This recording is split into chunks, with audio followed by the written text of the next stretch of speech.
From Mr. Madara. I would like only 2 minutes to say something. When we started our effort here in Greece back in 2001 or 2, the first one that I found online was Mr. Madara. And I emailed him that we are some strange guys from Greece that were trying to do something regarding self-help. And he was not only kind, not only helpful, but he was very helpful. He sent us a lot of material, whatever we needed. Probably you don't remember it, but we remember it very, very well.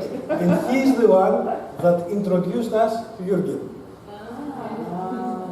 So, in a very strange and very nice way, a circle is now closing, because after 14 years of our work, we have the honor to have Mr. Madara here as a special guest for the meeting.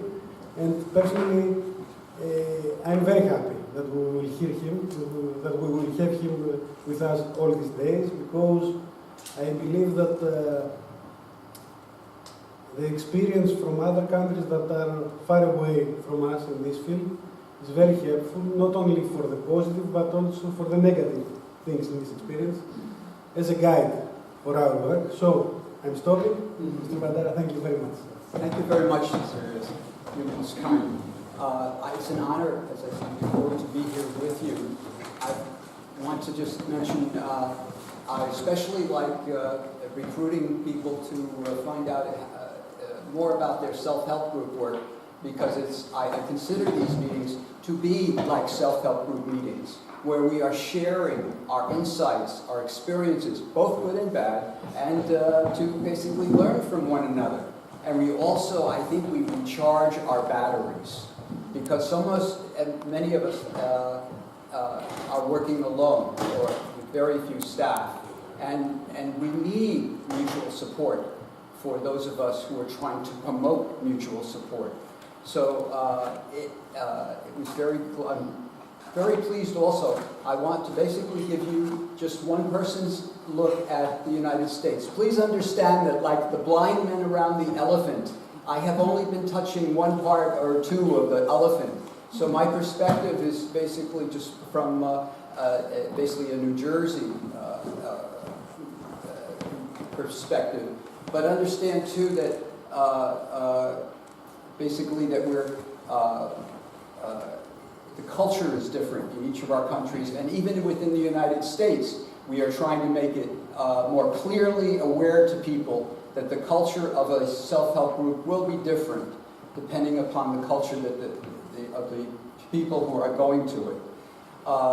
I first want to say, I think it is the greatest place in the world for a meeting of self-help support group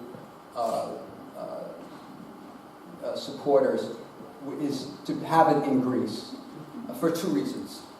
Number one, Greece has the longest and the greatest reputation for epic storytellers, and who basically inspire the lay people, the hearers, the story hearers, with all types of ideas, challenges, talking about fear, courage, longing, hopes, triumphs, and meaning to their lives.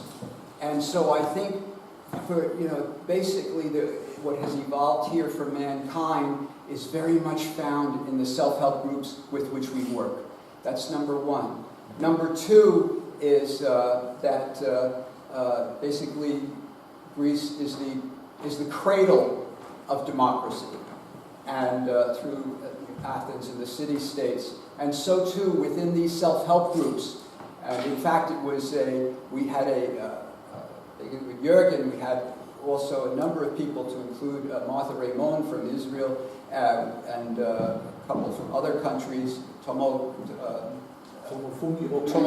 yes, he was, and we met with the ambassador, UN ambassador from Santo Domingo, who basically said, well, what about how she first thought that this was totally inappropriate because her people did not have phones, they didn't have computers, they didn't, and they had much more deeper problems than just emotional problems.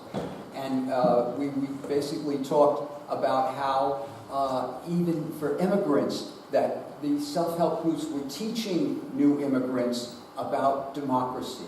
And I know it was Martha who mentioned, yes, it was basically not only how to select a leader or a representative of the group, but also how to get rid of them when they're not appropriately working.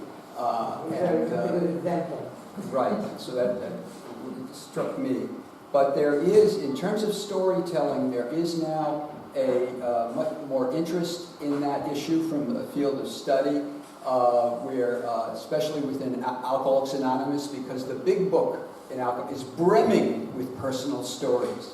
But also they see already, Keith Humphreys, for instance, at Stanford, talks about the groups being a community narrative, that really the people, by contributing their stories to the group takes on a story that is positive and basically reflects what it wants. And in fact, there are others who have looked at how to use, again, we're trying to find new ways to examine the benefits of self-help groups. And to do that, you have to even look at the stories, that one can actually evaluate the group through the stories that are told and how they themselves inspire and show role models and coping skills, and they help people to deal with setbacks, and it can be very redemptive. So for those two reasons, this is the perfect place. Oh yes, okay. Yes, it always helps with, all right. And that's what basically I just was saying. And there will be, I give also some of the references, and this will be available after the conference, and I have to work out the few slides. And, but especially a key characteristics of the groups is that they are member-run. So that shows democracy in practice. And then I feel strongly that this creates an increased sense of ownership on the part of the members of the group. That without that, it's not going to be as good. And that ownership can be threatened, not sometimes by professionals, but also by basically a very charismatic leader who is seen and takes over all the power. And the people sit back and they tend to be passive rather than active. Because it's the leader, it's the charismatic leaders group. So we will follow him or her. But they will be much more active and voice their needs and work towards their efforts to change. Not only is what can be changed within the group, but also what needs to be changed in the greater society, because it's their organization. My own background, I basically have an MS degree in community development, and that was my professional advisor. Told I was going to go for social work in a community organization, and he said, no, go out to the University of Missouri in the Midwest. They teach community development, which is basically when invited, you go into the group, you help the group, you connect them with resources, both laterally and also going vertically in terms of with the government and what's available from the outside, and you empower them, and then you get the heck out of there. I was also involved in the class action suit about Agent Orange. I lost my Army buddy to that, and it did not take his life until after he came back. But that was some of the problems where there was and with so many of these problems with self-help, they're addressing issues that are not recognized by the professional community as being a problem. And that was, not only was it with Agent Orange, denials, you can't have that, but also with post-traumatic stress disorder. When I and others came back in the 1970s, there was no diagnosis for basically anything like battle fatigue.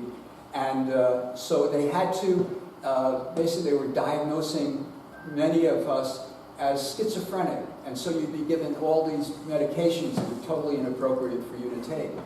And so I was a good friend of mine who basically, along with other Vietnam vets, especially when the Veterans Administration came out and said there's no such thing as post-Vietnam syndrome.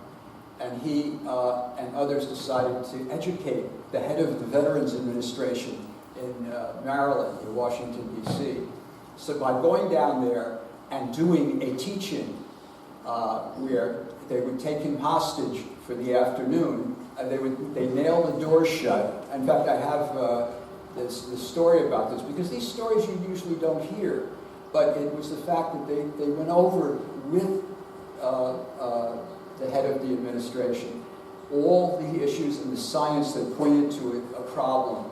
And that is recognized as a turning point in the identification of post-traumatic stress disorder, not only with basically combat military, but also with people in car accidents, rape victims, and others. And so many of these problems, we had post-polio patients saying that they had this, it was coming back. And again, the medical community said, no, it's all in your head. So that the groups can be extremely helpful because of the experience of the illness in helping to identify new illnesses and forms of it. Last thing was I sought to adopt a child, and Kathy and I, and we had worked with social workers. I worked at the time at Einstein College of Medicine. They sent me to some different home placement centers for adopting a child, and we got nowhere. I was trying, but I found a group basically at a neighborhood community fair, and it's called SNAP, Special Needs Adopted Parents, for those who are interested in adopting children with special needs. And I learned, as soon as I said where I was working, the woman pulled out basically a 3-ring binder that had 75 agencies, adoption agencies in the New York, New Jersey area. And she said, you've been doing it all wrong. You should have been with these agencies. And I learned more from that woman in 20 minutes than I had learned from social workers who advised us in the prior 2 years. Just from that experience, I didn't think of that as not what led me. I'll tell you what led us to get the clearinghouse going. But the early support for self-help groups in the United States was in 1976. Dr. Frank Reisman, along with Alan Gardner, started a national self-help clearinghouse out of New York, the Graduate Center of the city of New York.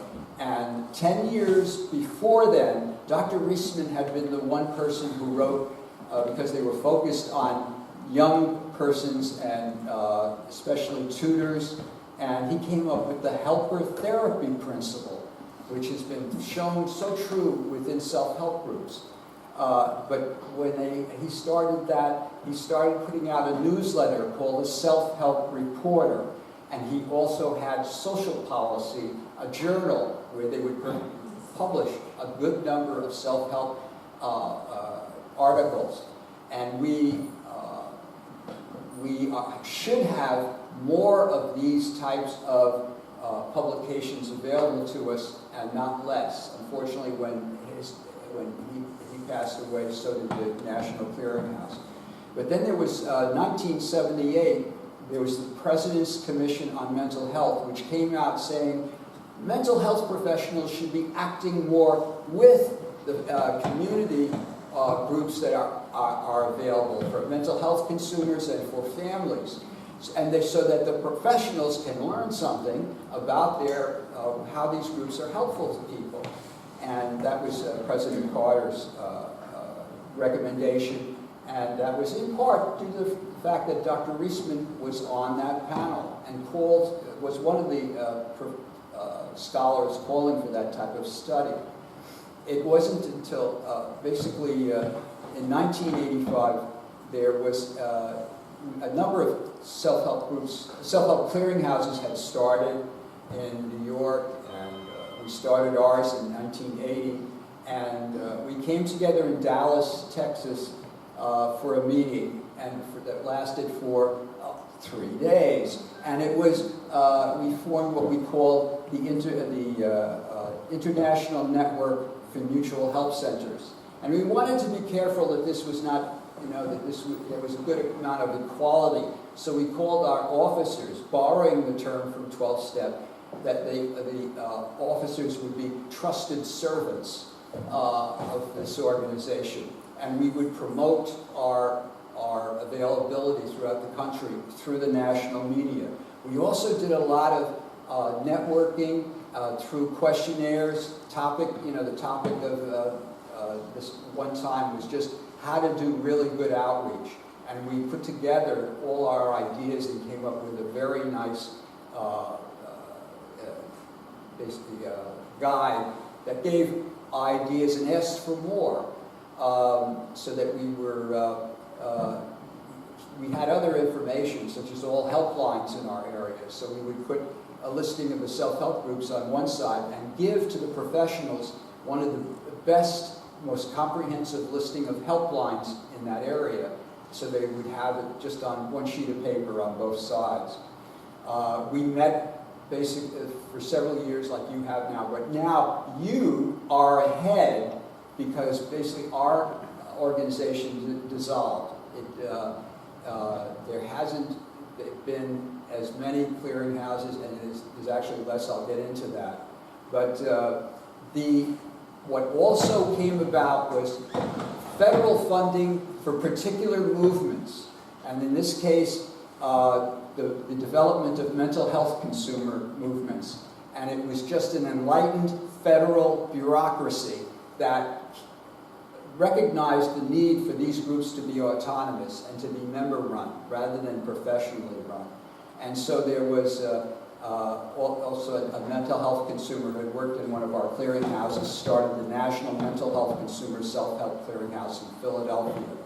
And they developed how to specifically all types of issues for mental health consumers on how to get on councils, advisory councils, so you can basically speak to the need for more self-help groups and for more representation from mental health consumers themselves. And then in 1987, there was the National Empowerment Center that was basically started. The director was himself a psychiatrist who was recovering from mental illness, and Dr. Fisher, and also Judy Chamberlain, if you remember her. When we went to start groups in New Jersey, we brought in Judy Chamberlain. We always brought in, if we could, the head of that national organization, for them to be and speak. Not for us to say, follow this model, but for that person to basically plant the fire in other people. Later, in the 1980s and 90s, there were other technical assistance centers started that helped in the development of local self-help centers for mental health consumers throughout the United States, which is very strong and still independent, and is getting into a wide array of other services that include actually having certified peer consultants available, but also in running housing programs and even businesses. The major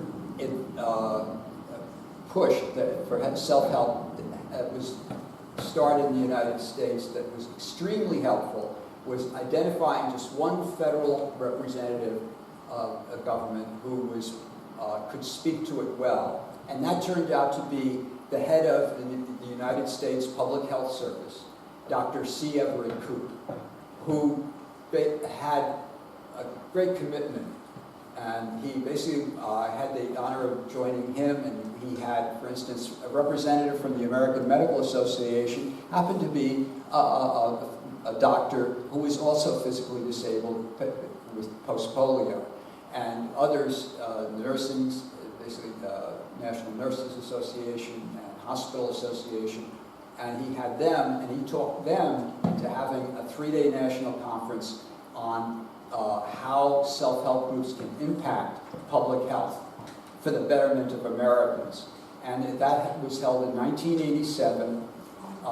It was basically, they came up with 60 recommendations that were proposed over the 3 days. They cut that down to 16 recommendations.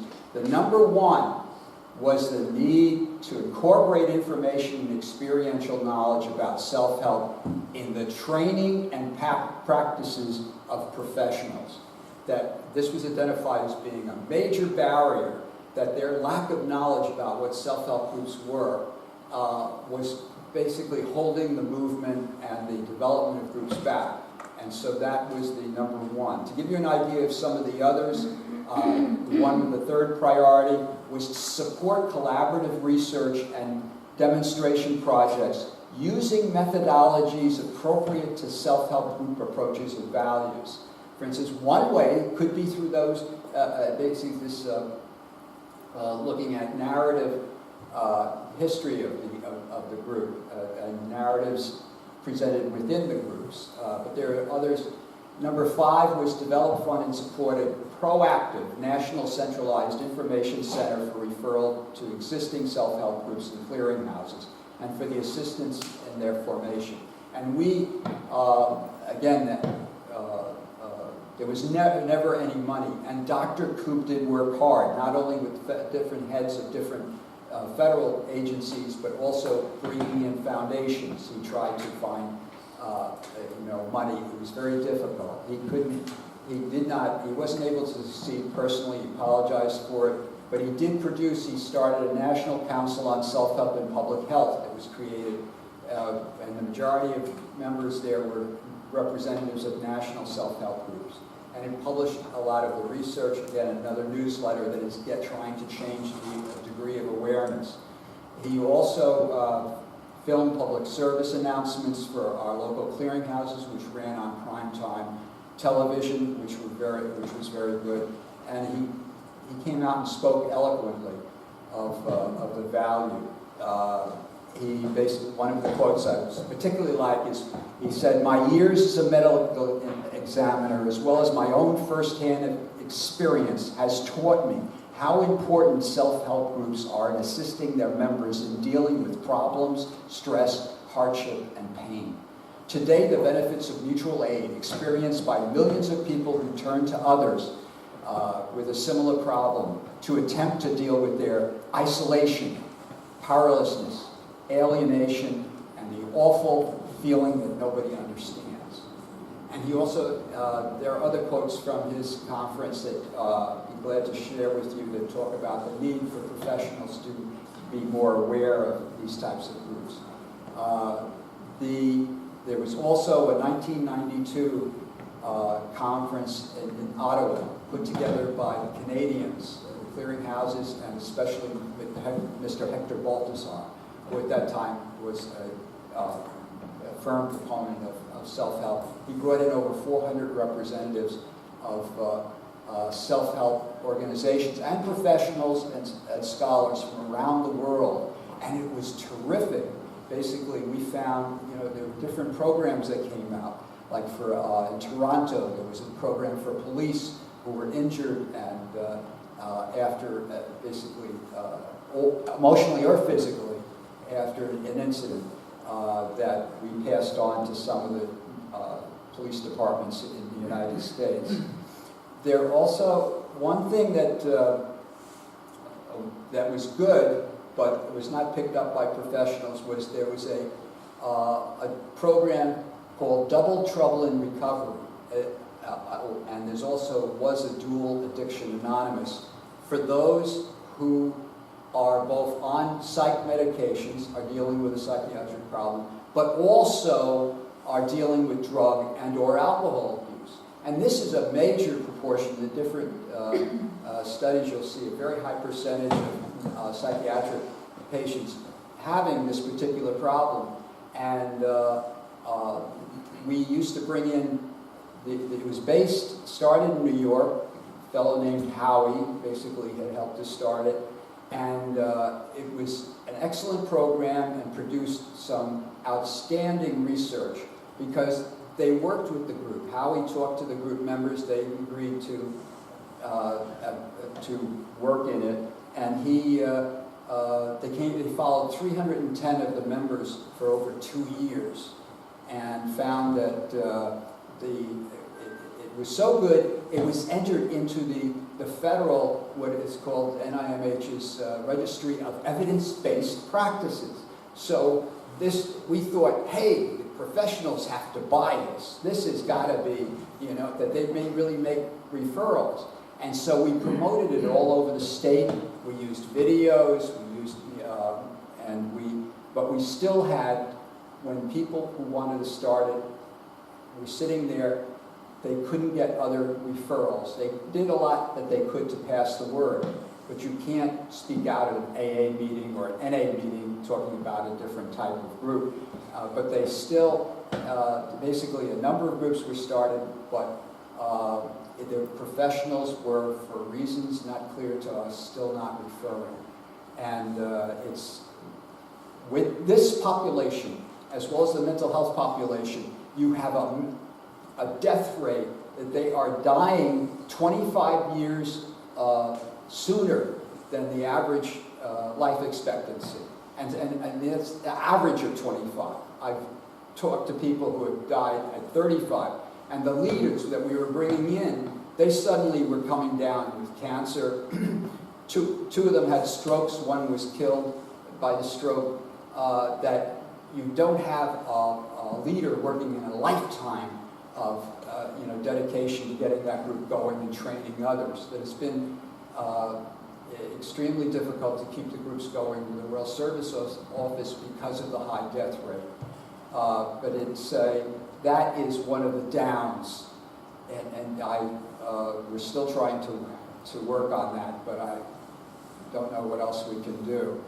Similar to what has happened in the mental health consumer movement in the United States was happening also with alcohol and drug abuse. And there is now basically an advocacy group that is speaking out. Again, many of them have a 12-step background, but you're not going to hear it when they meet. You'll see them on, basically, they'll do parades, and protest march, and it's, there is a very good, at their website, there's a very good article on how these programs now, which are really 12-step, are developing a culture of recovery in the United States through their own TV programs and radio, but also through all types of other service programs that are being well received. Just a second, just a minute, I just want to see if I missed. Okay, yeah, I did. We have been, like other clearinghouses, helping people to start new groups, but we've also seen a particular cycle that takes place. In this case, we helped to start the first groups in New Jersey for families of head-injured or brain-injured loved ones. And in this case, Bob Libby was one of them. They were just within a matter of a year, because word got out that there was finally a group. And other people started comparable groups in the state. They formed their own state association, but within 20 years, it became a professionally run organization where social workers were hired to run the groups, and it wasn't as responsive. And we've seen that also through earlier decades, where there would be a major movement of parents, like in the 1950s, for children with basically developmental disabilities, or what was then called mental retardation, and they were getting them out of the institutions, and they created ARC, the Association for Retarded Children. And what happened was, when we started the first directory in 1970, we found that the professionally run chapters did not have self-help groups. The only two we could find were advocacy groups that parents had started, and one of them had been kicked out of the ARC because they had become so advocacy-oriented. So again, the cycle, in terms of being in touch with the needs, occurs in some areas at some times. The one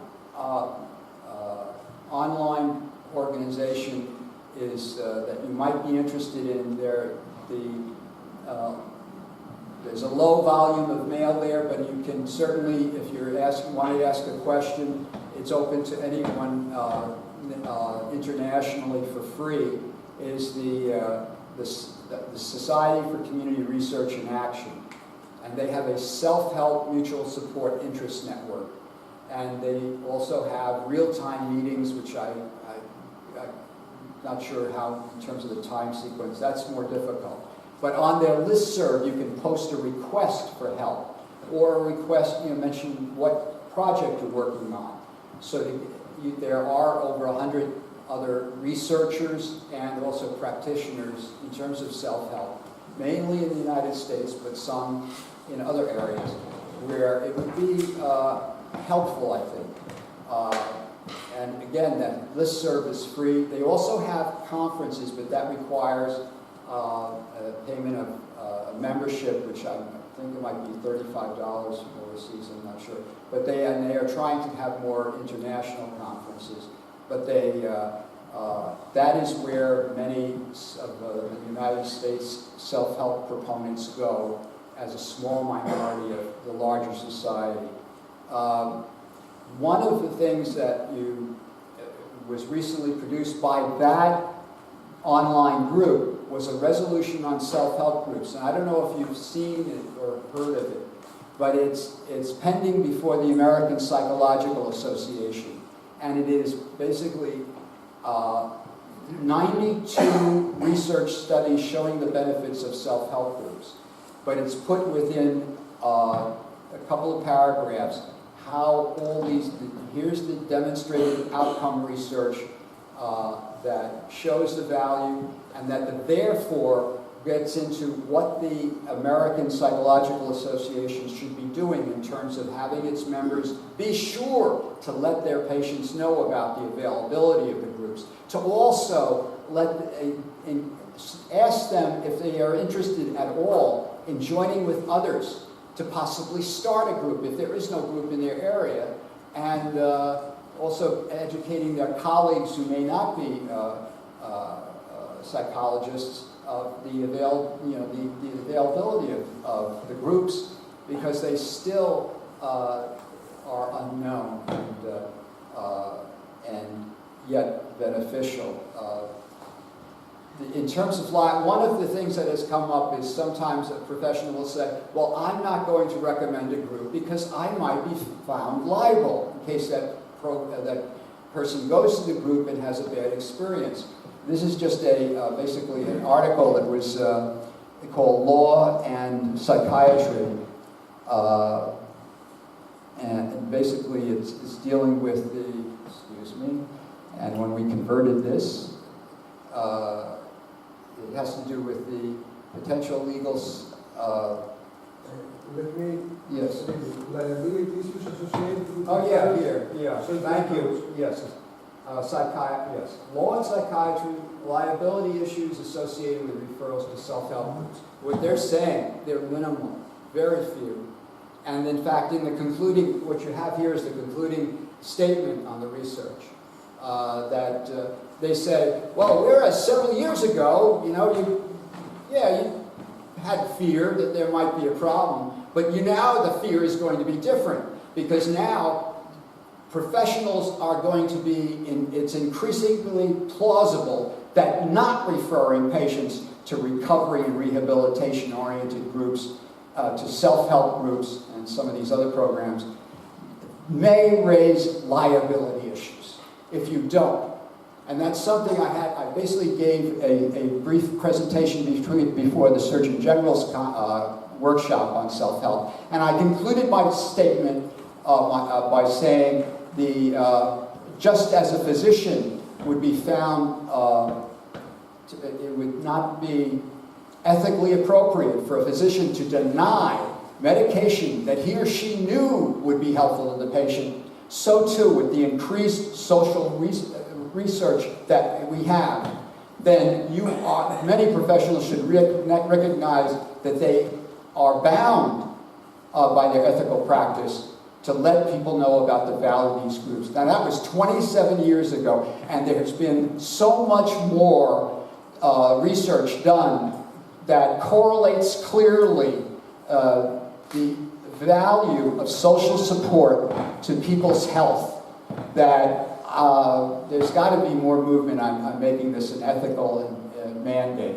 Of course, if you get some lawyers involved, which unfortunately the American Psychiatric Association has their lawyers who are going to be looking at it, they're going to look at any negative possibilities, which and Keith Humphreys came up with when he said, hey, well, we're all getting out this medication that has some of them terrible side effects. Yeah, they're not perfect, so neither will the groups be. So there's more that can be done that can be helpful to people to relieve the isolation and the despair. Again, nothing current in the United States in terms of the number of people involved. They haven't done that since before 1997, but it was 18% of the population had attended a member-run group, okay? Which, they made that clear, and 7%, not 70, were currently involved. And that those people who reported having less supportive networks were more likely to attend a self-help group than those with more support. Because I know I was always here, I'd go to the meetings, oh, well, you have a whole bunch of people who are joiners. They're doing quite well with their illness. They'll probably be the ones that go to the groups. No, it's the opposite. It's those who don't have a support system. And there's hundreds of examples, and these are the stories. These are also, some of them are epics. In this case, Lisa Yu, she's in Bergen County, New Jersey, and she started a group. Her son died of a pediatric cardiomyopathy problem, and the doctor said, oh, this is so rare, you can have another child. And so they did, but that son also died within 3 months, and she's now adopted children. She has started this so many times we hear to prevent other families from having to go through the hell that she had to, and her husband had to go through alone. With our New Jersey clearinghouse, it was started basically by accident. And I had to, when I went to this, from Einstein College, I came to St. Clair's in northern New Jersey, and I asked about what self-help groups the hospital social service department and mental health professionals knew about. They could only really mention Alcoholics Anonymous. And I quickly started calling up different churches, meeting places, and came up with a listing of over 40 that were available. And I sat in case review meetings and was able to say, oh, well, this, here's one group to go to. And then in one case, a therapist said, you robbed me of a patient. She called a person on the phone who had the same problems, and then she basically says her despair and fear and depression has lifted like a cloud. So sometimes they're even just ignoring. But also found I would run into, in doing the initial list, clergy, others would tell me, oh, why don't you check with this? She wanted to start a group for breast cancer patients. I don't know if she ever did. And I'd call and she said, I just want so much to do it. She says, I don't know how. And I said, well, look, over in Manhattan, there's a group called Share for Women with Breast Cancer. It's all run by them. Give them a call. And sure enough, she basically was able to start that.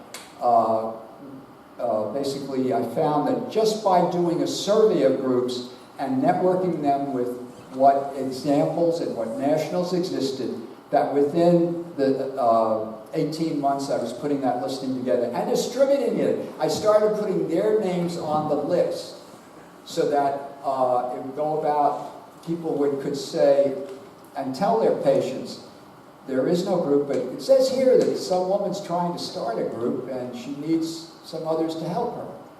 And it was like rubbing 2 sticks of wood together to start a fire if these others could be done. It's not always easy, but it happens, and if we can just try and encourage it, it would be helpful. that list basically went, I had a call from the head of community relations at Hoffman LaRoche Pharmaceuticals, which was then based in northern New Jersey, and the head of community relations called and said, somebody just showed me this list. I didn't know that my sister has myasthenia gravis, and we never knew there was this organization, and it's right over, it has its meetings in the next town. And she said, I'd love to publish this list. I said, well, it changes a lot, and she basically said, that's fine. We've got, sometimes our press, department, printing, not doing anything. So the next time it happens, suppose we give you 2,000 copies of the directory. You tell us. And so it became a directory. We included groups that didn't exist in northern New Jersey, such as 19 national, international groups and 9 model groups, simply to let them know that other people did it. And we feel that there's a demonstrational effect. If people can see and hear those stories, so, and it did develop into more groups. That's pretty much what we're doing. And so we started the first statewide clearinghouse in the United States back in '81. We had published 26 editions of our New Jersey Self-Help Group Directory, which included our national database as well as the state database and listings of the groups. Today, basically the population we're serving, just to give you an idea, for New Jersey is 8.9 million people in 21 counties. Los Angeles has a project share that serves even a higher population of over 10 million, and that is a good self-help group. They offer all the self-help groups. We were providing all our data online. Now, because of reductions in staff, we have to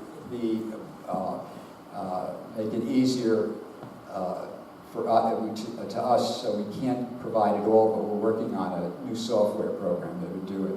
Staffing is down to 2.75 paid staff and 8 volunteers, whereas we used to have 6, which was, we started with $24,000 is all I asked the state for a computer, 1 staff person, an 800 number for the state, and also some money for a directory, which we did. We're no longer putting out directories because they're very much 20th century, and you need something that's going to be quick and to the point and be keyword searchable, but we've tried to provide that via the internet. We have a multidisciplinary approach. We're working with all types of professionals, everything from bartenders to funeral directors. In fact, when we went to funeral directors, they so much like the idea. Again, we come at it from their perspective, just like we do with, for instance, physicians and nurses. We said, you know, it's not, we know you're trying to help and your patients, but watch out for your burnout. You know, don't try to be all things. Why don't you consider just letting them know about these other groups that can help them at the times you may not be available, and also help them with some of the education that they need and some of the issues, and as a means to reducing your own burnout. And that was a favorable approach. And we did with the funeral directors, we wrote a whole section on continuous quality improvement, that any industry, any business has to continually be in contact with its customers, and to get ideas, but also to try and meet their other needs. And so the funeral directors liked that idea, because some of the ones who worked with us had a reputation for knowing where people could get support that the funeral director could not provide. Basically, we had started early, way before the feds gave the money to mental health consumers, and we developed over 16 mental health consumer centers back in 1984. That organization formed a coalition called CSP New Jersey. Their budget now is about $20 million, and that's for all types of self-help centers, housing, and respite services, and they've got over 30 centers. We did how-tos for the National Depressive and Manic Depression. We did their first one when they started. One of our staff became one of their founding members nationally. We also brought in, we started Schizophrenic Anonymous groups by bringing in the founder to simply take her through New Jersey and give presentations for consumers, trying to see if they would be interested and willing. And I mentioned the Double Trouble in Recovery effort. We took the name in 1990 of American Self-Help Clearinghouse. Why? Well, number one, we already had all the data. I think a good self-help clearinghouse is going to have that data, especially for rare disorders. You got to have what's not in your area, so you can refer them, especially now with the majority of self-help groups having message boards and online capabilities, that if you can't give them a community one, give them the next best thing. And so we have that. This is like one we helped the National Widowers Organization develop their how-to. And that's just men coming together. And that's because, unfortunately, in the United States, women's life expectation is lowering, and men are beginning to catch up. And so you have more widowers, and they find themselves in a situation where they like to talk to other men. They do it a little differently. Yes, the names are different. They don't like the idea. They like giving advice to one another. Usually in a group you'd have no advice giving, but they say, hey, we're men. We always need no, so they still haven't changed that for them. So let me just see. When we deal with people who want to start a group, we say, what's your need? Felt needs. We don't, of the people who want, and we also advise them they should never do it alone. And that was because when we did that the first year, all the people we were consulting to would come to us and say, hey, I'm still making the coffee, opening the door, setting up the chairs, and I can't get anybody to take on any responsibility. And and actually it was another self-help group leader from New York who got up in the meeting, she said, you realize what you're doing. You're making them breakfast in bed every meeting, and how do you expect them to get up and basically help you out with the group? So it was called breakfast in bed syndrome. And it was the issue, you never start by yourself, because if you wind up serving them, at that first meeting, it's going to be hard it's better if when they come to that first meeting, somebody's greeting them at the door talking about the organization, but also ready to network them with other members who have a similar life experience. We point out that we've tried to promote what we call a shared leadership approach, so that it's less likely you'll burn out. And so we do say don't reinvent the wheel. But one of the things I know, I've seen some articles coming out saying, well, this organization is just saying they have to go with the national. There are a lot of advantages in going with the national, and that one of the disadvantages is you've got to pay usually an affiliation fee, which during the past recession they went up high, and I know a number of groups that were affiliated that had to break that because they simply couldn't pay the fee. Because there are other things that were happening in the United States, such as even the churches that were offering places free. Their insurance companies were leaning on them, charging them more if there were support groups meeting there. And so it was getting harder and harder to find a place where you can get free or low meeting. Just some of the other people, this is basically, Jeff is a security guard at one of the community colleges, and he started a group for basically the blood disorder, Fragile X, and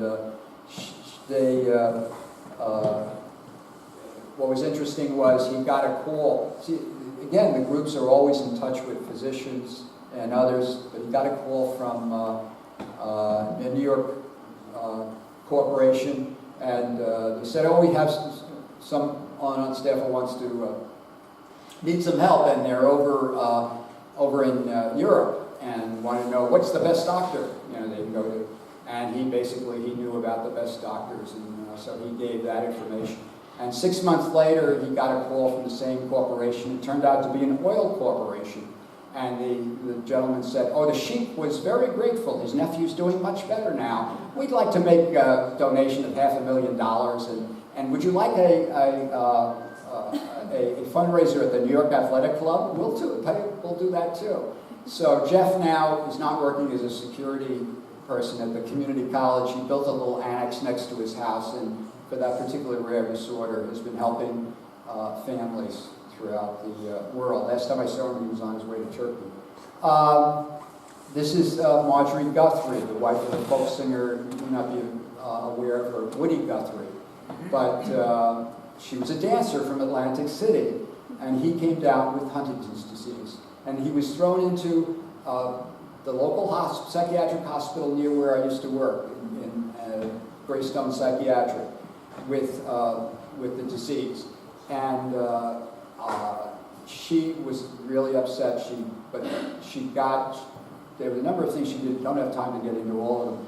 But to make it short, I invited her to come. We were having a conference. We were co-sponsoring with the medical school, University of Medicine and Dentistry, and wanted her to speak. And she said she'd be glad to, but she said her one regret was that no professional had suggested to her that she form a support group or organization 10 years earlier when Woody was diagnosed. And she said, you know why? Because we'd be 10 years further down the road in terms of research if someone had.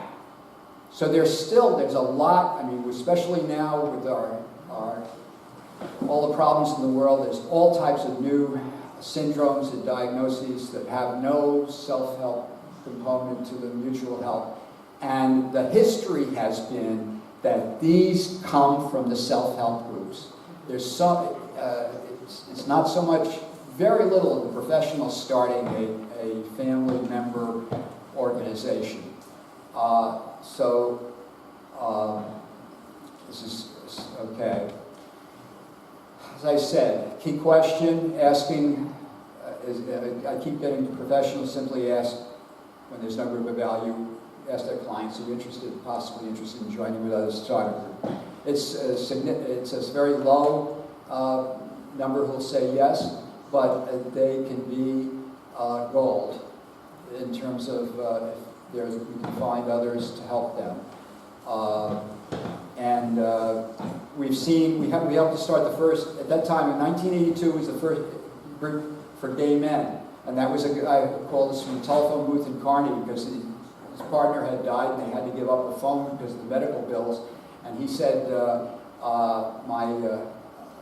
basically my partner died, I know I have it and I don't want to die alone. And that became the first self-help group for AIDS before it was called that. We did the first AIDS how-to guide, but we had a special chapter on how to start it in a Latino population. Another one how to start it in an African-American population. We have collections of newspaper articles showing the groups, and we provide that to inspire other people.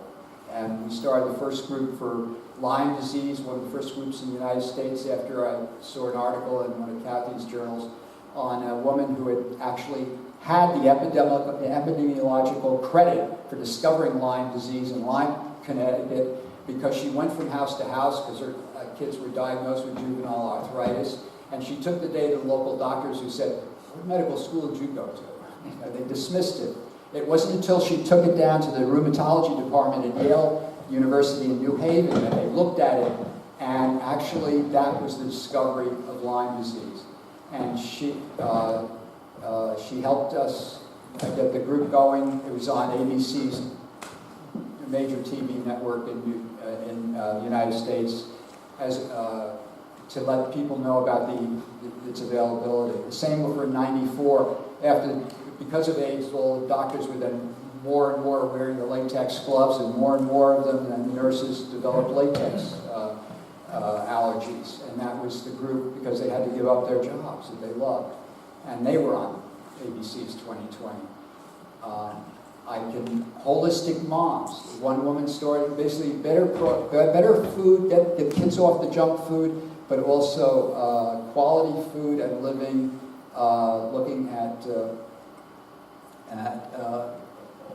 even mindful parenting. And she started that one group. Now there's 125 of them across the United States. These are the epic stories. There are many others that we have. There's all the, I think you're familiar with the advantages of online groups. This ACOR.org, ACOR.org has almost 130 email lists. Some of them have the doctors who have the cancer in it. Some of them, a couple of them have directed that they're actually working directly with the drug companies on clinical trials.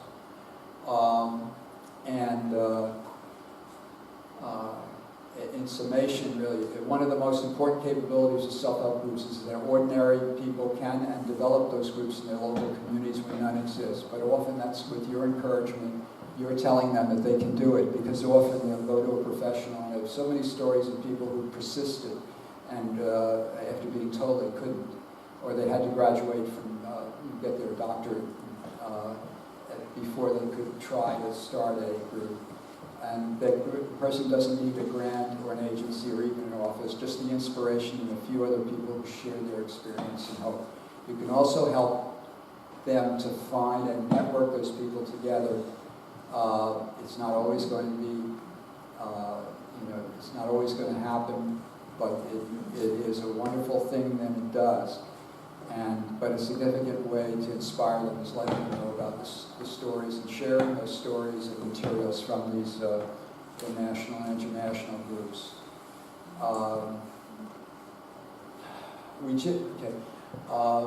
Things we tried because we were running out of money. Initially when we started, and I promise only 4 more minutes, when we started, we were doing so well. We were having so many groups start. But that was what I call the virgin forest effect.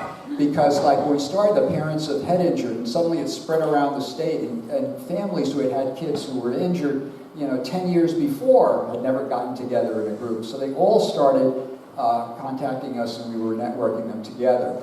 But then you're going to move to the point after their needs are met that is the number of new families is going to be based on the prevalence. What is it? The incidence. Yeah, of the disease. So it's going to be there's going to be a call for less groups after you handle that first wave. That's happened with a number of issues. But we went for legislation to try and we thought, hey, once you get a law passed, there's going to be a funding of a clearinghouse. It's got to be good. But that only lasted 2 years, and we have sought money by going after very specific issues, reflecting a need for. In one case was the blind. There's others that you can latch on to, but it might take so much of your time you can't do a general clearinghouse function. And we have gotten money for developing different how-to manuals for developing new types of groups. The one thing that is a possibility that worked for us that I would recommend is if you have any national, especially with wellness, and for instance, we dealt with HealthWise, which produces a whole line of corporate materials and services for employees of organizations. And they liked our database so much that were paying us about $6,000 a year just to have if we sent them an updated listing each year, they would add it to their database. And they found that, I think that you can get sometimes, we get more than that. Okay. Right now it's a struggle. As I said, we got basically New Jersey is in terrible debt. There's been a decrease in clearinghouse funding, staff, and outreach, and it boils down to whereas in 1990 we had 53 local clearinghouses, unfortunately it's down to 10 now. Part of that is because we work ourselves out of business. Okay, remember we dealt with the mental health consumers. Now they have their own technical national advice centers. They don't need us as much. Although we've been trying to convince them that they should be including the incest survivors, the adults abused as kids, the trauma, and some of the other groups.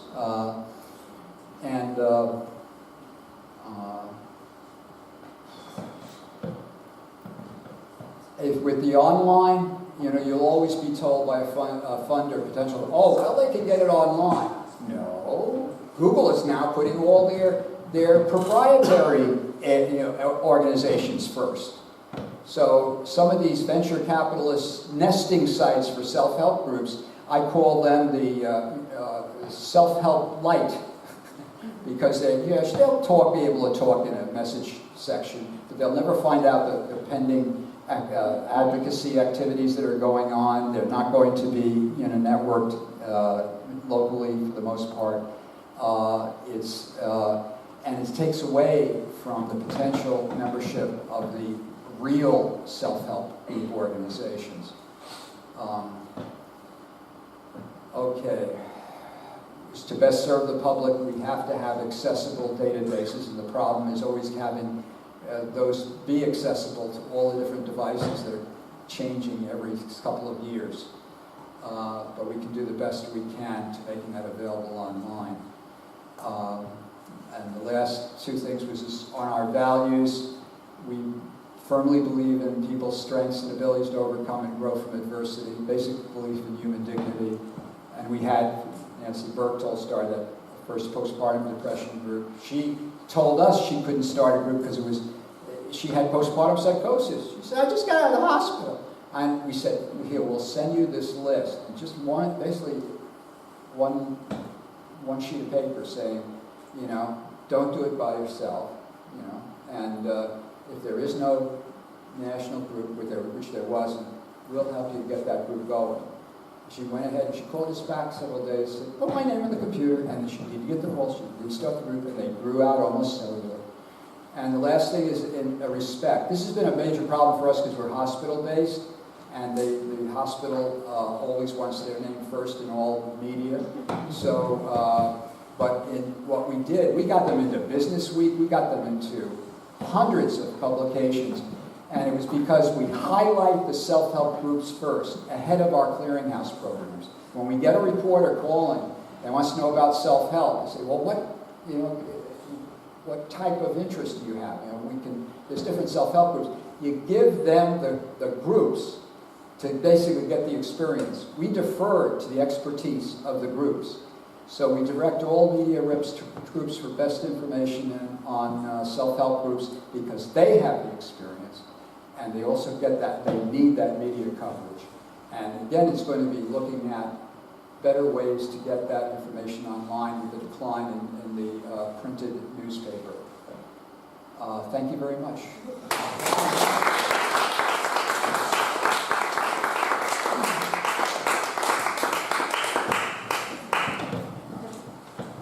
So, I would suggest right now for you to make some first comments and then to go into a discussion for all this.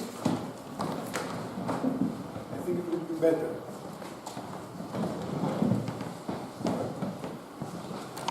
Well, the organizers insisted bringing with position because I feel that we are all pretty much exhausted now, at least those who are not native speakers. It was a high doses, not overdoses. Does it make sense to go on? Or do we need a break? Okay, right. It is a bit difficult to make comments on such a rich and variety of aspects. So what I can do is to serve a little bit as an icebreaker to invite everybody else to make comments or questions afterwards. I just grabbed some details in a kind of mosaic style. I mean, that's appropriate in Greece.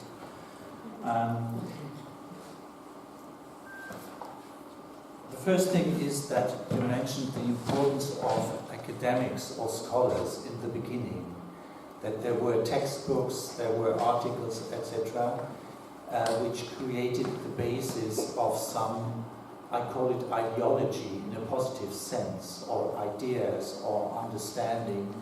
You mentioned in particularly Frank Wiesmann with the helper therapy principle. I think that really invaded all our thinking, including the practitioners, even if they don't know the term, they act in that sense, and it invaded all the literature. You hardly find a substantial article without referring to this of Frank Wiesmann. But on the other hand, you mentioned him as the founder of the first national or American clearinghouse. And you mentioned that the clearinghouse died with him.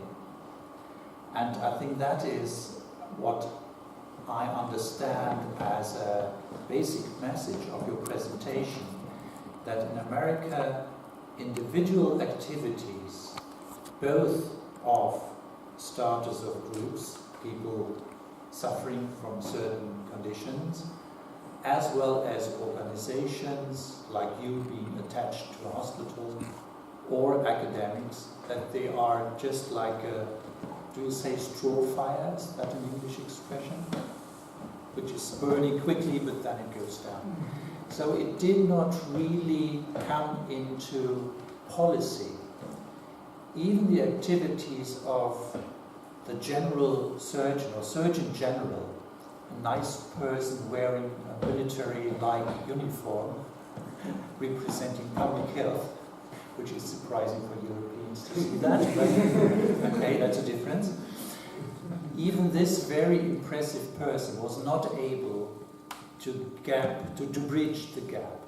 And I remember well, Ed, when we spoke about his approach and how much hope you had with his activities. And it's really a pity that this did not find its way into laws or regulations or whatever.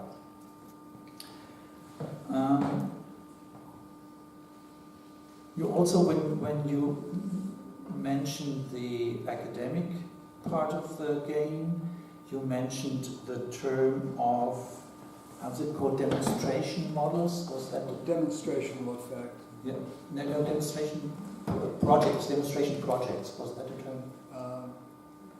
Anyway, Right. that is what we had in a couple of European countries, including Germany, Denmark, England.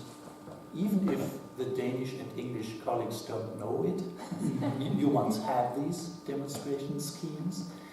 And again, these are cases where it did not lead into the regular routine financial obligations of a welfare state. And that is a big difference, that European countries are more or less based on an idea of a welfare state, which means that there are institutions, laws, ministries, traditions, curricula, which include certain things. And not in all our countries that worked very well. In some it did, which makes the difference between the countries which are on this table, this European variety. Just a tiny joke. You mentioned the international network of clearinghouses. These were Americans plus one Canadian. So if one Canadian goes over the border, then it becomes international in America. And that's the joke. The reality in it is that you have no problems to communicate. We all communicate, most of us, in a foreign language, right? So that is a central problem that we have in all these European processes, to understand the language, and the language consists of words and of concepts, the meaning of words. Even if we say, yes, I understand what you say, but if you say consultation or hospital or ministry, you have a completely different idea. Or health insurance, all these things. So again, we have to do it with a lot of invitations to misunderstandings. You also mentioned a nice phenomenon, enlightened bureaucrats or something. Enlightened, I remember well, but what enlightened civil servants? What was it? Anyway, enlightened was there. Yes, and sometimes maverick, but yes. Okay. Like the Surgeon General. Yeah. Okay. Now, what I want to say is, we have two bureaucrats here on the table. Bureaucrats in a neutral sense, people working in administrations, in ministries. And I think that is also something that we can learn from all the histories here, that it needs these enlightened individuals in bureaucracies to transfer social movements, the approaches of people in self-help groups, people working with and supporting self-help groups, into these formal and more regulated spheres. We need these interpreters. That's why I'm so glad that you're here not only to say a welcome word, but to stay here at least for some hours to perhaps inhale the atmosphere and the basic ideas. Okay, perhaps one last idea. Yes, you mentioned the collection of articles, which is now done by the American Psychological Association. So again, the idea that science can help us, and that leads to my last point. You said in earlier days, for professionals, particularly for medical doctors, it was a kind of risk to transfer people, or to send or to inform people about self-help groups.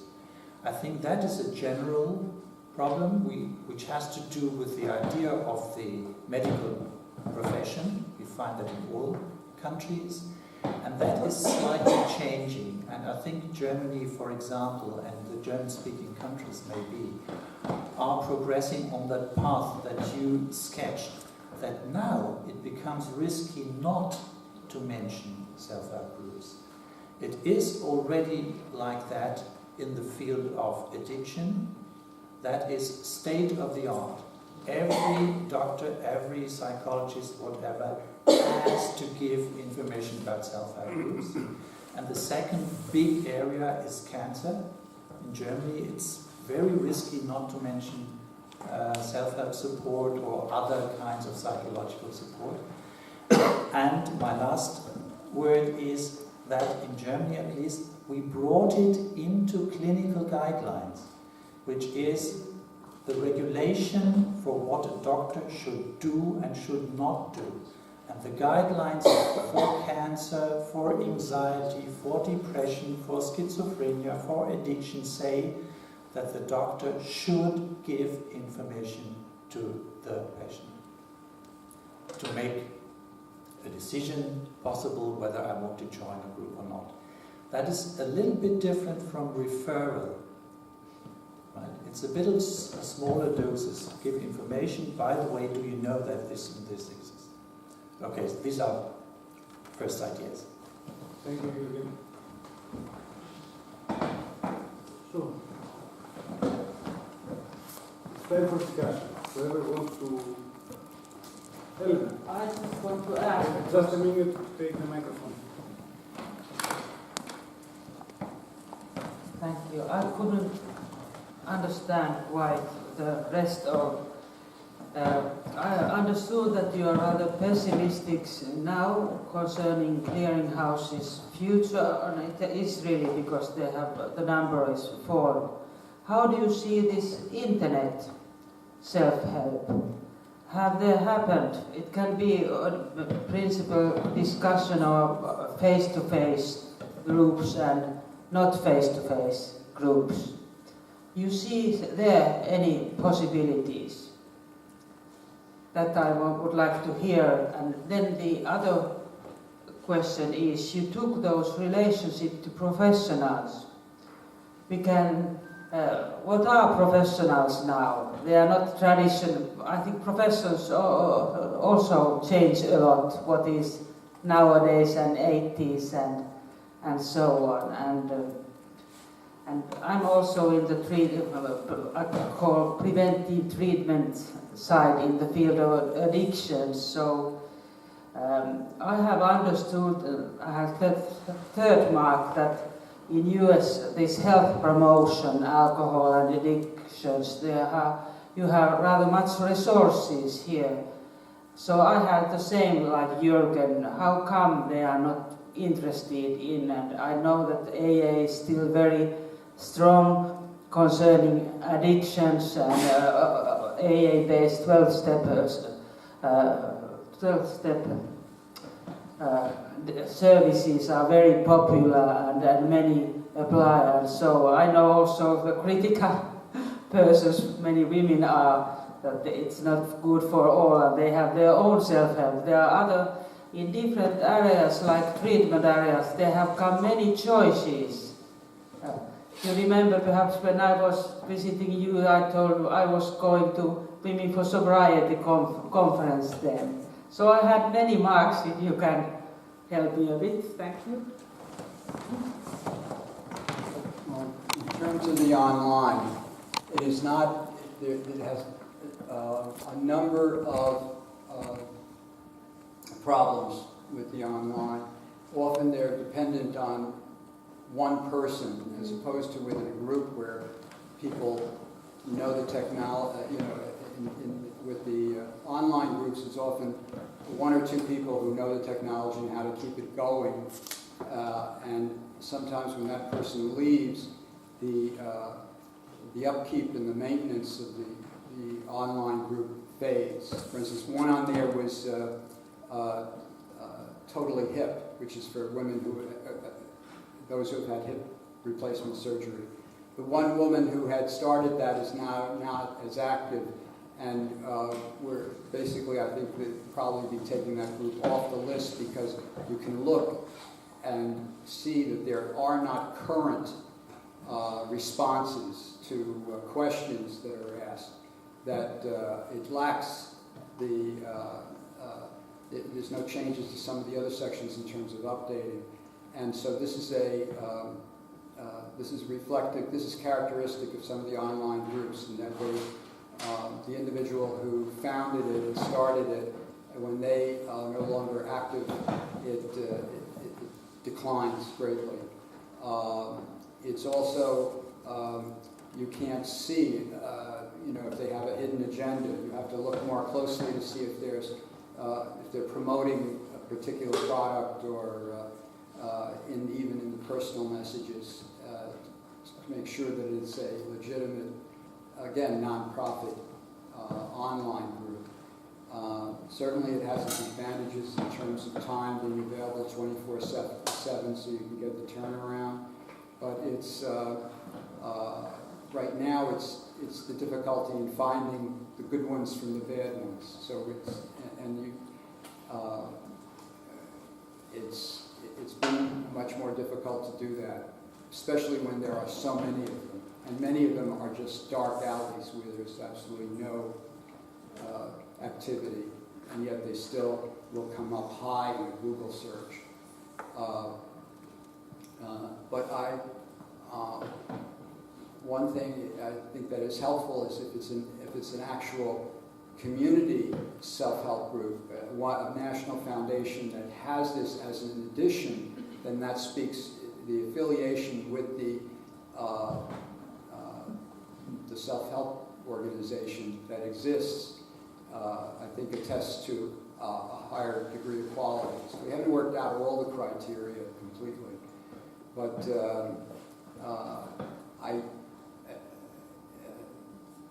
some of the messages because they often want to find one another. I've seen where people's lives are saved online. You can just look at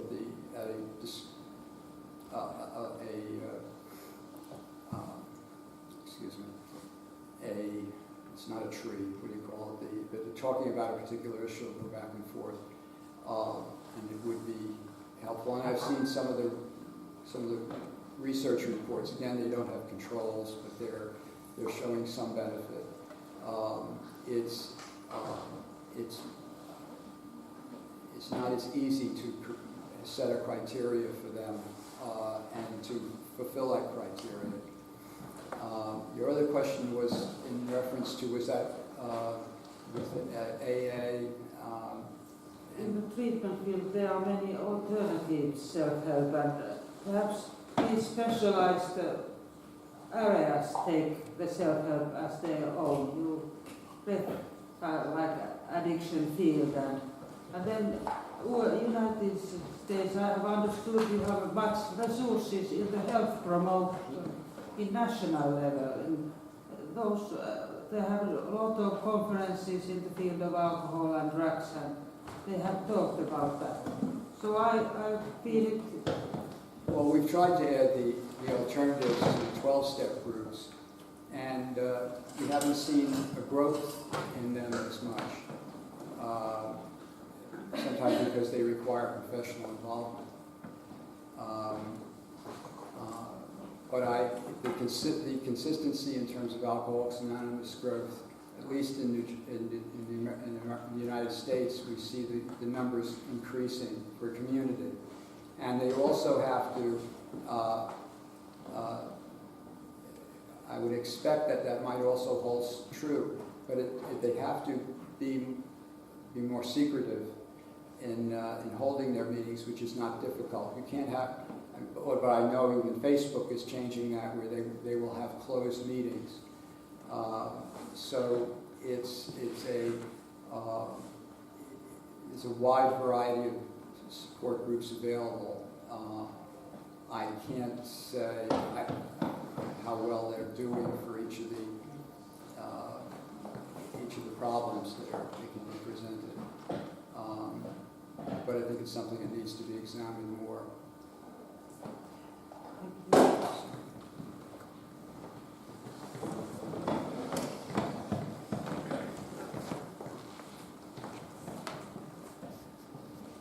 So, people would like to comment or ask something.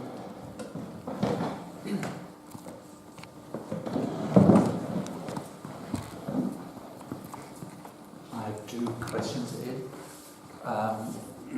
Usually, if you listen to an American self-help promoter, you'll hear much more about AA. Some of them speak about AA only, for example, to Singapore.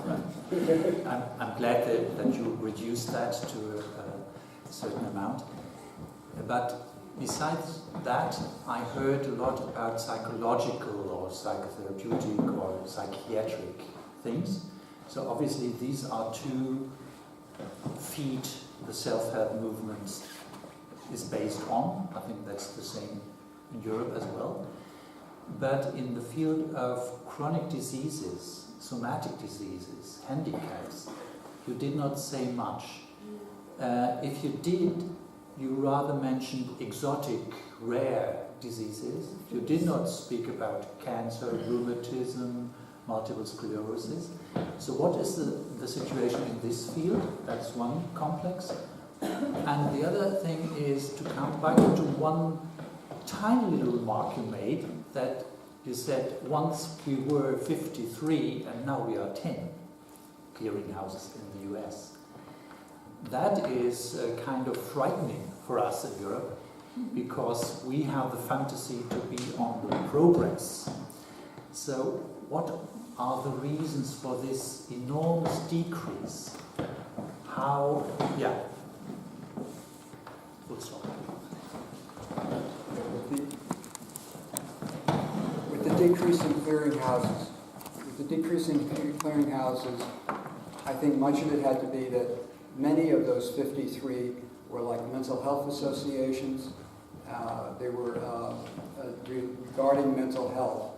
And now it's become very clear that basically mental health consumers are running their own helplines and are much more, as I said, getting into a broad array of peer support services as well as different projects, both business projects, housing, and they know more about it than these supportive professional associations.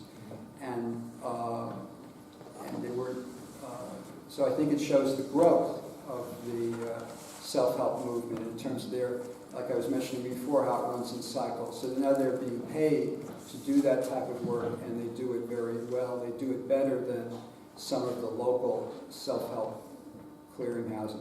But I think a second thing is in the United States, there is a clear, the word that has been used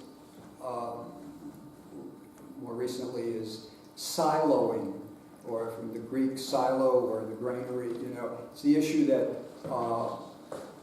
the departments for the blind and for mental health and for addictions are separated. And when we look at self-help clearinghouses, previously they dealt with the wide range of issues like unemployment and like men's issues and women's issues. And there's no agency that really represents that. So what I'm saying, that is a bit of a drawback. I remember that basically, I think at the second European meeting held in Louvain in Belgium, it was from Hungarian, we were together in Croatia. Arpad Barath said, and I remember he said, there should be a department of a department of self-help as there is a department of highways, in terms of having something that covers a broad area. But unfortunately, at least my experience in the United States is there's no play that does not happen. It is very difficult because people are siloed into their particular specialty. And this one thing I like about psychologists is that they're much more open to multiple, basically other professions that are related to community. And the first question, if you remind, in terms of cancer,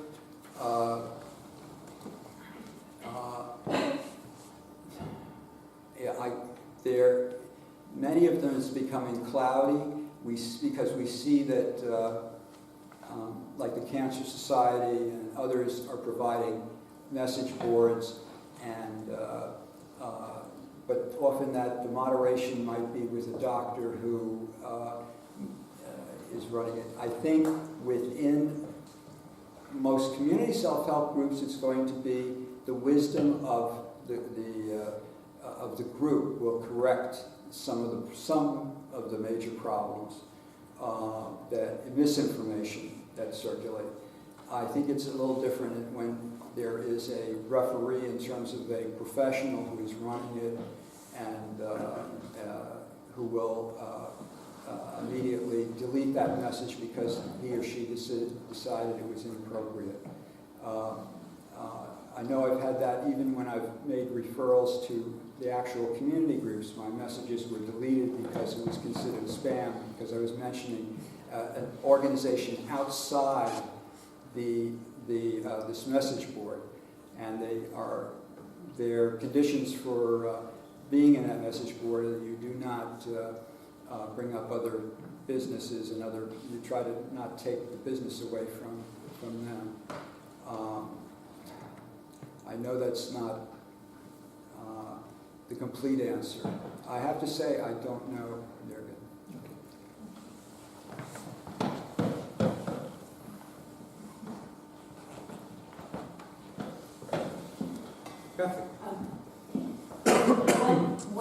My background is a little bit different. I'm an internist, so I'm retired.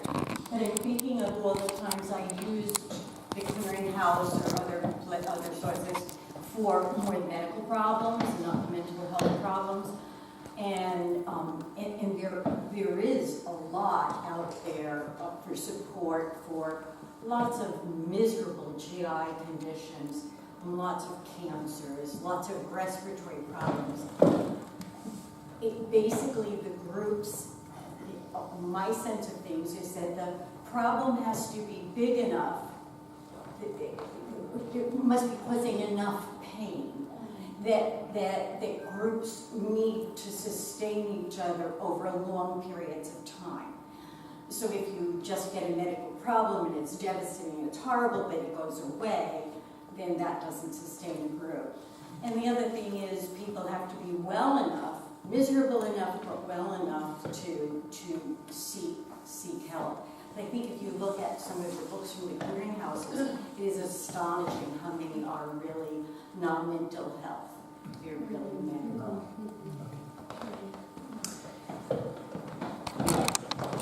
There are groups that deal with a social problem, like, I don't know, poverty or parenthood in the States, and how they consider practice self-help. There are,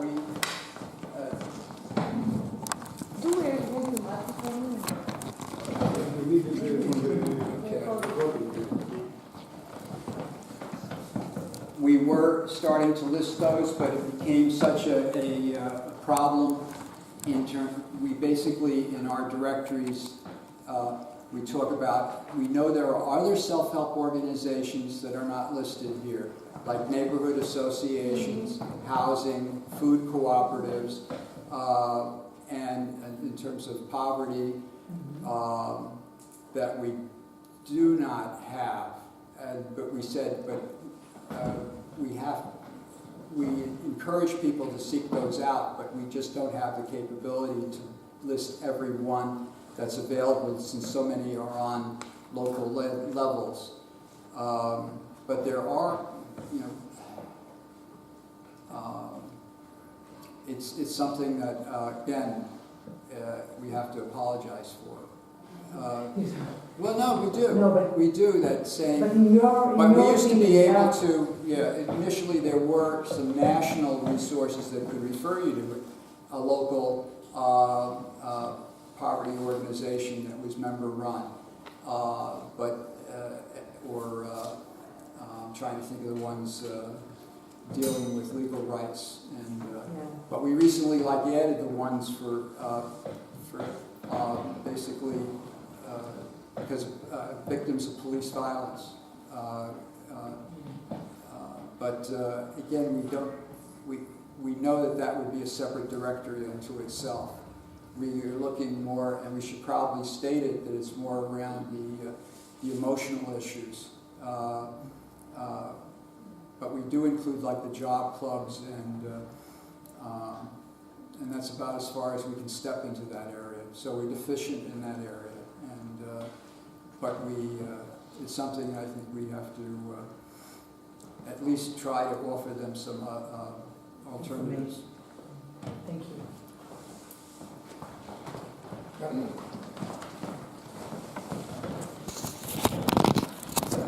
You told us about the closing down of clearinghouses in New Jersey. And I'm wondering, there are now less clearinghouses. Is it known that there are also less self-help groups? And no, it's still the same amount of self-help groups? They are actually growing in certain areas. They are growing. We do I'll bring it, I'll have it tomorrow, as a 5-year census where we actually get into all the different groups. And we do it intently so we can say, the problem is that the groups don't fit into natural categories all the time. Mm-hmm. But we try to do that within our directories. But we've seen, again, the addiction groups are continuing to grow, except for that double trouble in recovery that should have been growing and now is instead going the other direction, declining. But there's been a regular increase each year Hmm. several percent. But if there's an increase of group, so how do they get, from who do they get the professional help, for example, if they want to create a group, if they have crisis in the group, if they want to have a formation or how do they become That's a key advantage of being nationally affiliated or regionally affiliated. They turn to their a national group. But a national Of their own. organization or There's a national group of that type of that organization, self-help groups. So that you have for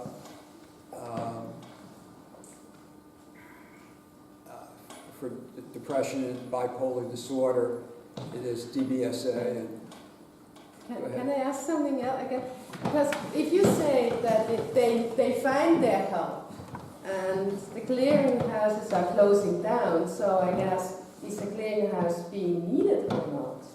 And I mentioned in my presentation, we're working ourselves out of a business. But no. I mean for a saturation point. I mean, there were when we started, there was no DBSA, Depression Bipolar Support Alliance, and now there's hundreds and hundreds of groups. So they still with us, it's basically a requirement. It's one of their requirements in order to become a facilitator that they come to our training. They just happen to do that, but I don't think that's they can probably get that from their national, which is not provided in From this. their national, that's the thing.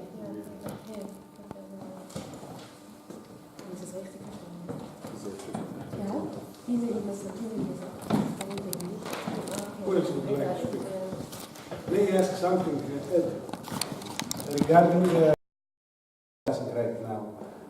I have in mind that maybe a role of a self-help clearinghouse in such a context would be to give more emphasis, if the groups are growing by themselves now, to give more emphasis on research, because a clearinghouse has the methodology to be close to the groups rather than an academic that he has other things. So maybe an idea would be that the clearinghouses should be more focused in these two.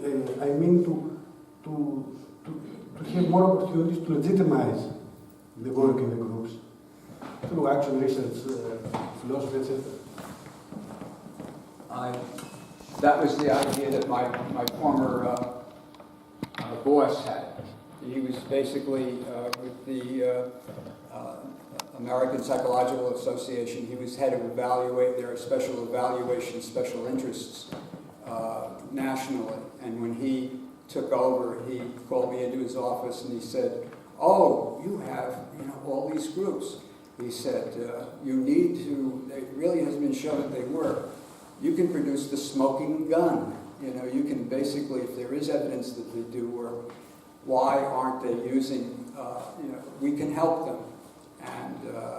And he happened to have a new postdoc by the name of Ken Mayton, who had come in. He was basically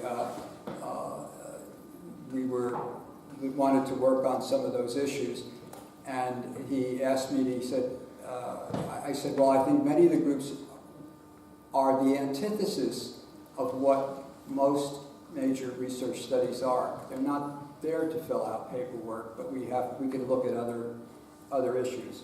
So he said, well, call a dozen of them, tell me what they say in terms of proposing that we just be able to help them to show the value of their group.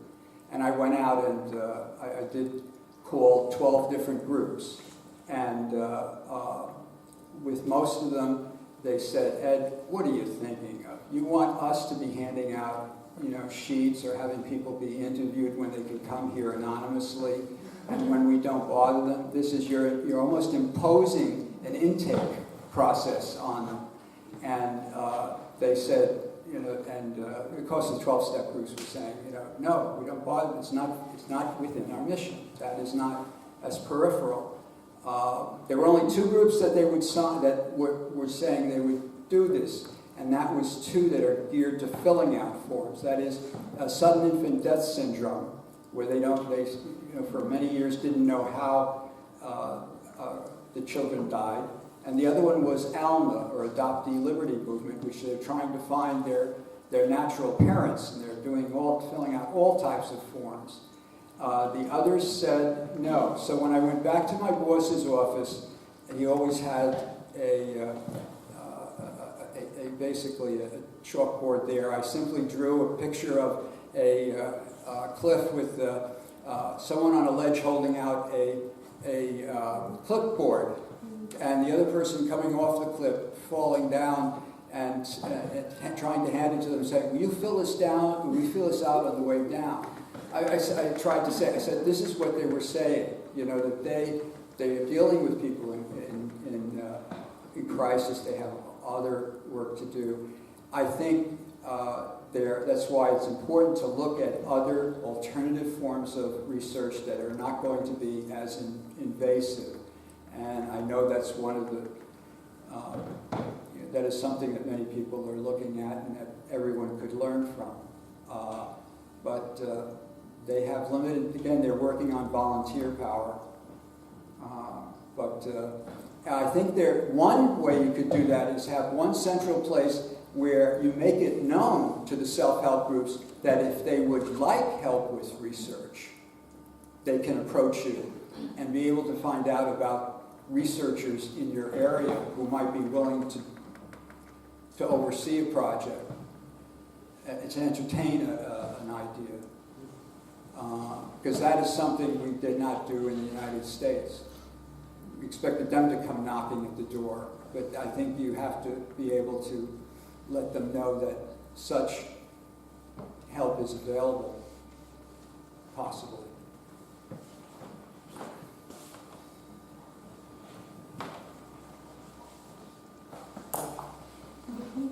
I'm just thinking, the U.S., I think Google always fits into the U.S. pattern of socialization. Up by your bootstrap, all by yourself, so that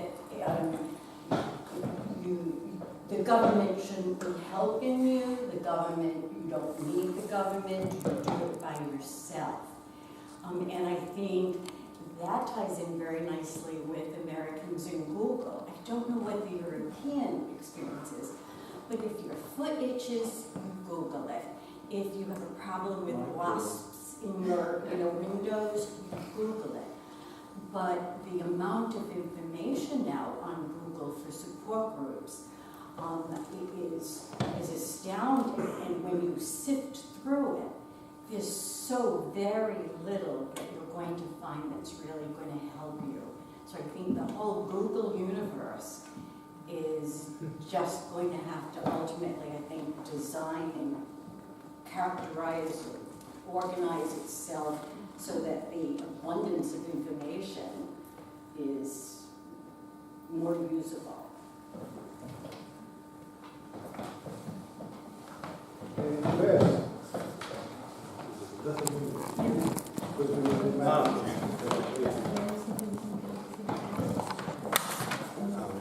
have another question, and my impression was that you talked a lot about the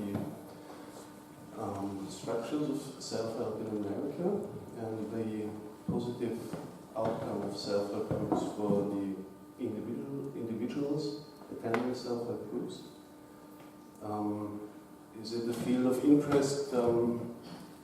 What kind of outcome or impact self-help groups or self-help organizations can have on the self-help system, like shaping the self-help system, talking in terms of patient orientation? You mean the health system? Health system. What did I say? Not self-help system. Health system. Sorry, the health, shaping the health system, being more patient-oriented. This is interesting in Austria, for example.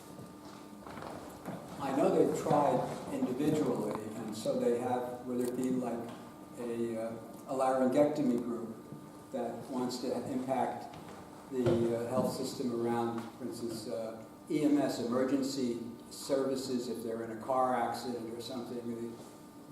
The groups were advocating for being sure that all ambulance and emergency management people were trained in how to help someone who has basically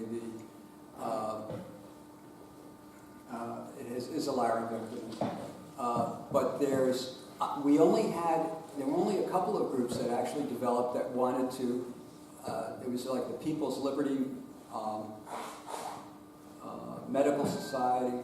People's Medical Society existed for many years, and they had some chapters. There are individuals who, like for women's health, are calling for different issues. But sometimes I'll see even the groups for the death of a child, like Compassionate Friends, advocated with hospitals that they consider more having the parents hold, the dead child, to be able to see the dead child. They often will provide suggestions. And I know what's happening now, for instance, Joint Commission, which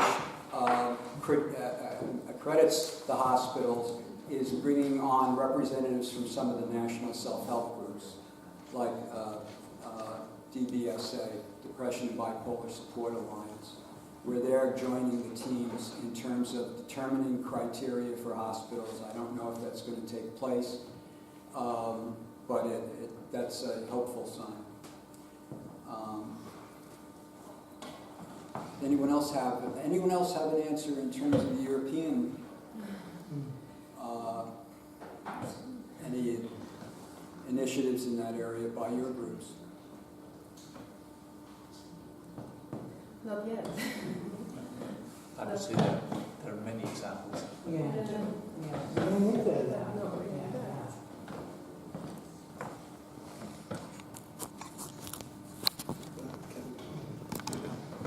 But if I got you wrong, there's no movement like the big organizations, self-help organizations for specific problems, that they come together and say, hey, we all have the same problem that, I don't know, there's too little money for self-help in America.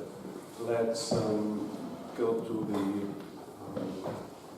Ministry of Health and talk with him that there should be more money for self-help on a national level, for example, or that self-help should be a member in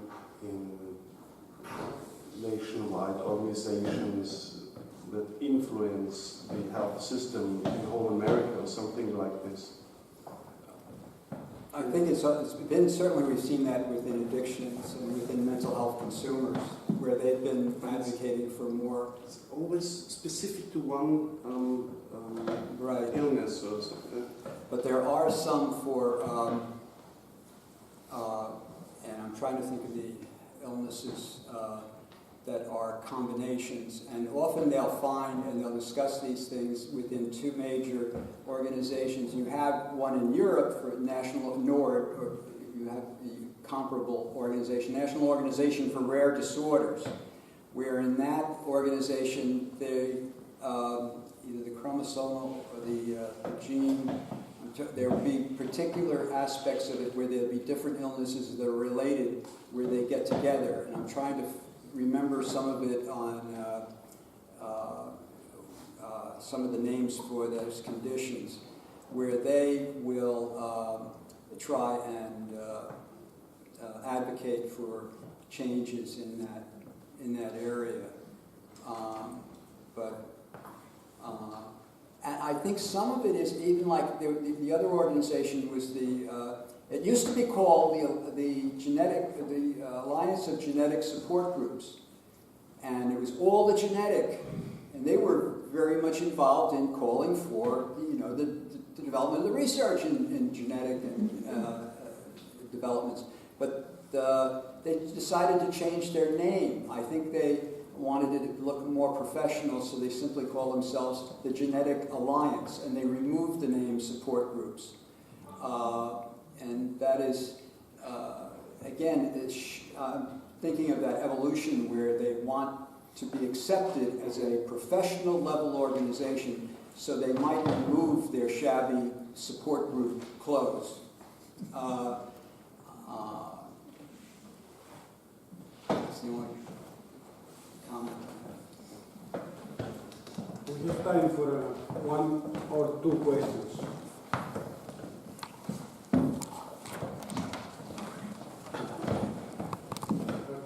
So, very interesting questions. I would like to have 3 days to stay with you, but things in history. So, because I follow these questions and way of understanding all this movement in Greece last 15 years, I participate in a rare disease union in Greece. About 30 different genetic diseases has cooperated with that. And we tried more than 5 years to put them in 5 basic statements that we will have to face a new case, we have to do that and that in our way and in common way, in order to not to make mistakes and not to lose cases, because if people doesn't trust us, go alone after. So I put some questions in order to discuss at your meeting, and I'm interested to have some conclusions on that or some suggestions.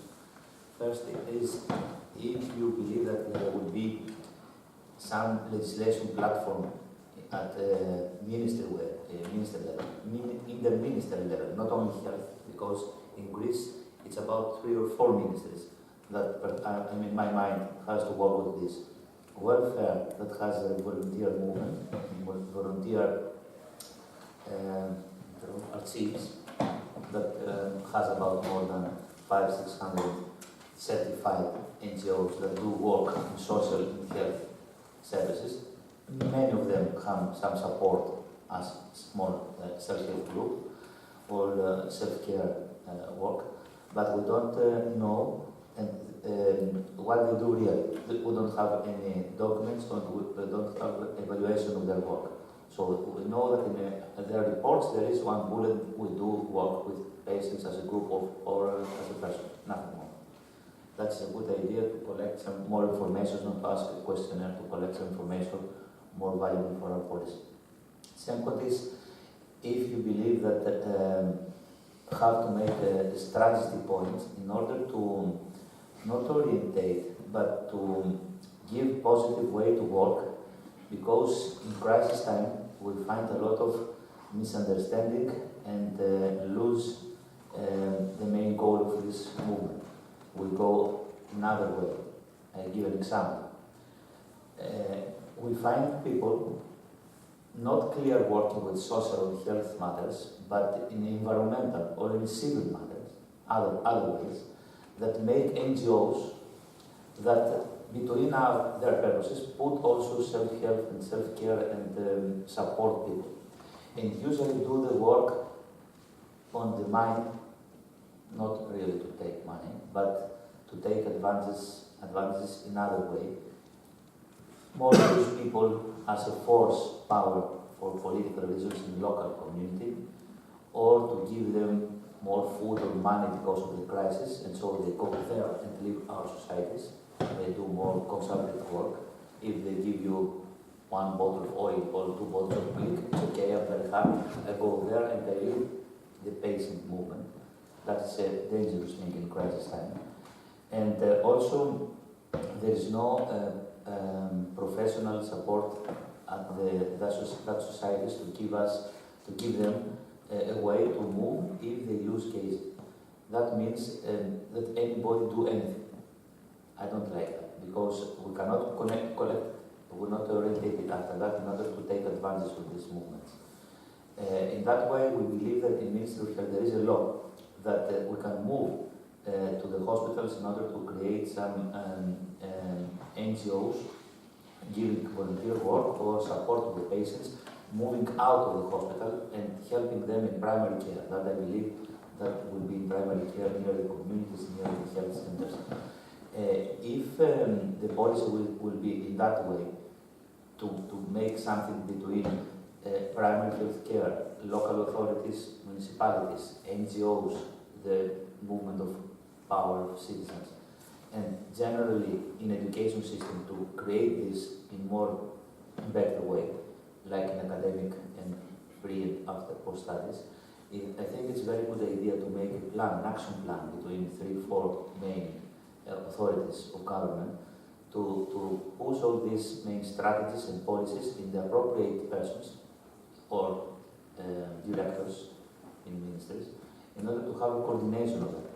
Because usually we discover a lot of needs that came on this poverty condition. And that means that we have to coordinate from now correctly by the international archives and the ideas all these conditions. Because we think that after many years we lose our purpose and our goal. Because now we develop it and we have now to put a good basis. That's the thing. Thank you. Who would like to make a comment?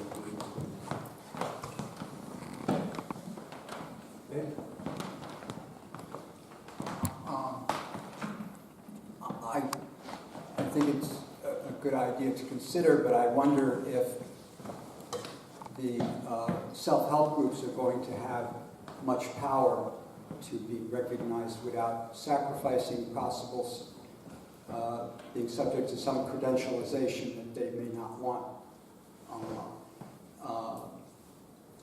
I know, just to go,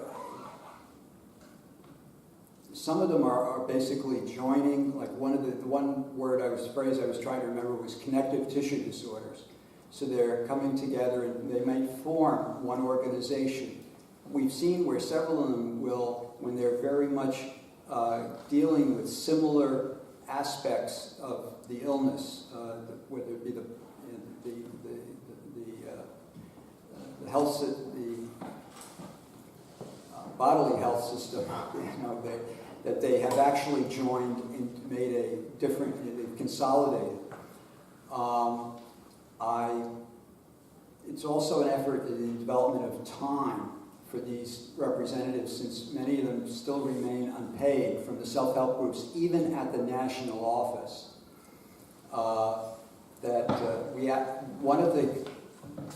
At the conference we had in New Jersey in 1988, we actually made free space available in the same building for self-help groups to come together to form their own organization so they could advocate on their own.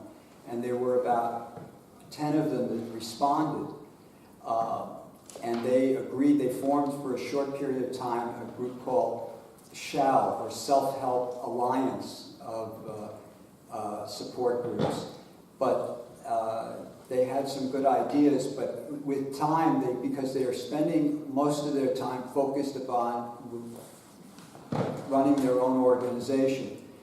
Funding is a major problem, and especially with the recent recession, a number of the national self-help groups have gone down or they've lost chapters because of the fact that they are still very much a voluntary organization with not having the money to send people to different meetings, that they're limited in the amount of resources they have to expend on additional efforts. But it could be put to them if there was, again, an enlightened person in any of those departments. It might be interesting to see it on a local level if they were interested and professionals willing to help them with that. But again, that's an issue. I think that in Europe it's going to be not only culturally different, but also language issues, where many of the self-help group reps may not be able to have an additional language to speak in. Sorry, I don't have better answers. Thank you. Can we have a short break for 11 minutes.